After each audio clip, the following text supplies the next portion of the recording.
Why did the man you mentioned earlier, Tom Podesta and his group, because he once boasted that he worked with them, he was going to go after talk radio, blah, blah, blah. Why did they choose Michael Savage instead of Rush Limbaugh to ban in England? Why?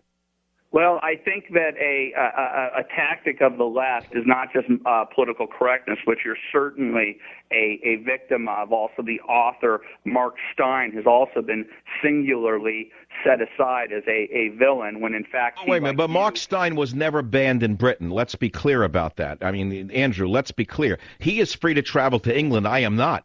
I agree. I'm not comparing your plight. I'm just telling you political correctness is a component in the problem. But in the issue here, we're talking about moral relativism. And what they're able to do is equate the untold evils of radical Islam and the plots around the world and the people who are plotting to destroy Western civilization with a person who's who's using the free airways and the First Amendment in the United States to say politically incorrect things. For them to equate your free speech and your calls to the world to pay attention to a scourge that is expanding in the world, radical Islam, they are the ones that history is going to look upon terribly for what they've done to you. And Americans who may dislike you for whatever reason don't understand there's a huge principle here that they ignore because the mainstream media and John Podesta have had a campaign to marginalize you. It's because you're an effective storyteller and you tell that the American civilization could be lost in a nanosecond, just like Europe lost its will years ago. Well, Andrew Breitbart, as I said before, you've got a big job ahead of you, and I've said things also that I'd rather not repeat on this show. We read now that Obama won't release a letter revealing the administration backed the freeing of the Lockerbie bomber, Andrew Breitbart. So they've had more to do with that than meets the eye. So they, like the British, are in bed with Libya now? Andrew, does it get any worse than this? Are we going to see more about the Lockerbie bomber and Obama, or are they button this one up? Look, Michael, I can't impress upon your audience more. This is not President Obama's problem. President Obama could not be a more transparent Marxist and all the things that we're pointing out, redistributionist, all those quotes were out there. All the Reverend Wright stuff was out there, and yes. The mainstream media is what suppressed this information. Yes. This is a burden of the American people to recognize that the mainstream media did not vet this president on purpose, and they colluded to make sure that he got in. Yes. Yes. As I said many, many times during the election, the man was signaling who he was. I believe, and this is my own suspicion, I've said it, people don't believe me, McCain lost the election on purpose because the Republicans wanted Obama to win as well, to foster they thought the Marxist light agenda, because Bush already took us on this road, Andrew. Let's not forget that Bush took us halfway down this road, and Obama would like to take us all the way down the road. Look, I think we've said enough for the moment. If there's any last words you'd like to leave the savage nation, it's your floor. Go ahead, Andrew Breitbart.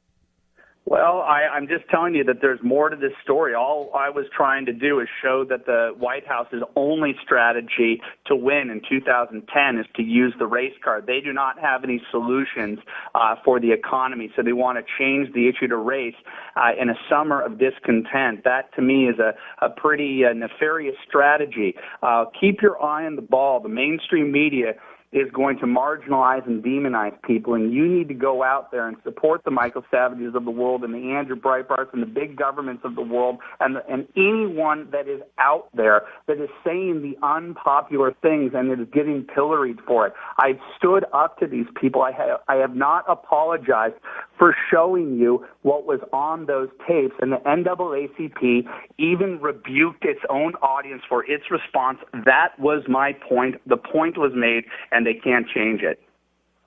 Well, good luck at the Black Journalists Association. I suggest that you go there with your eyes open and don't expect them to love you, Andrew.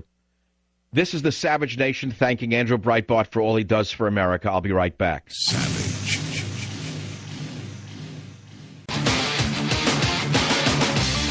It is the Savage Nation, as the Greeks wrote thousands of years ago. It is good to live in interesting times. and either you're engaged in the interesting times or you may as well not be alive. I quoted Oliver Wendell Holmes Jr. earlier. One sentence, listen to it, worth hearing.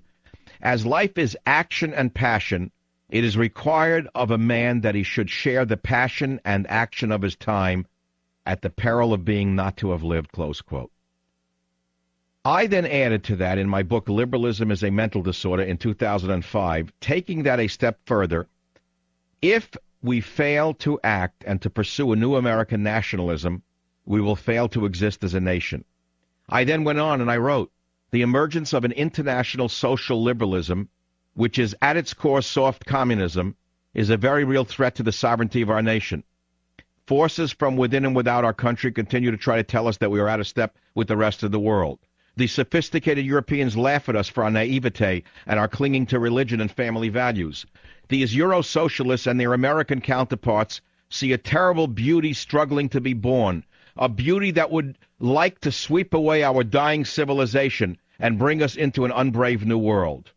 I wrote that in 2005 in the preface to Liberalism is a Mental Disorder, which was dedicated, by the way, to the American soldier, copyrighted 2005. And much of what I wrote in that prophetic book is heard from stooges like Glenn Beck and other imposters in the media.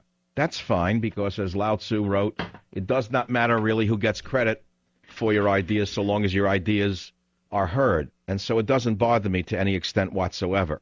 But we're fighting for the survival of America is the point. Many of you who listen to talk radio and have listened to me for 16 years understand the battle we are in. How much further do we have to go than this? Arizona, a state being overrun by drug gangs, a state being overrun by illegal aliens like locusts who stole their health care, decimated their schools, clogged their courts and their prisons. The federal government enabled the illegal aliens. So the people themselves get a wonderful governor named Jan Brewer.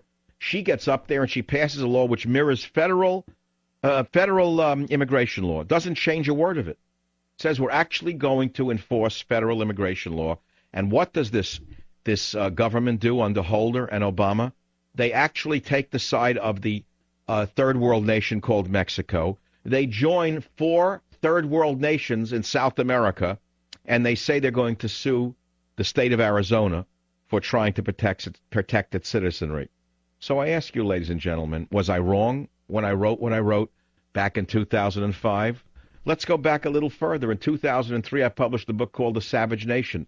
And in it, I made one quote. I said, only a more savage nation can survive. Was I wrong or was I right? The answer is, I was right, but unfortunately, the savage nation has not yet emerged. We've become even more pacifist. Those of us who know what is at stake recognize that we've become even more pacifist. We've been overrun by the illegitimi, and they're grinding us down. Illegitimi non carborundum was a phrase heard in ancient Rome as the barbarians broke through the gates and were decimating Rome and breaking the empire in two. And so I repeat what the ancient Romans said, illegitimi non carborundum, which translates very simply into don't let the bastards grind you down. This is the Savage Nation. The Savage website will have the interview shortly. Savage.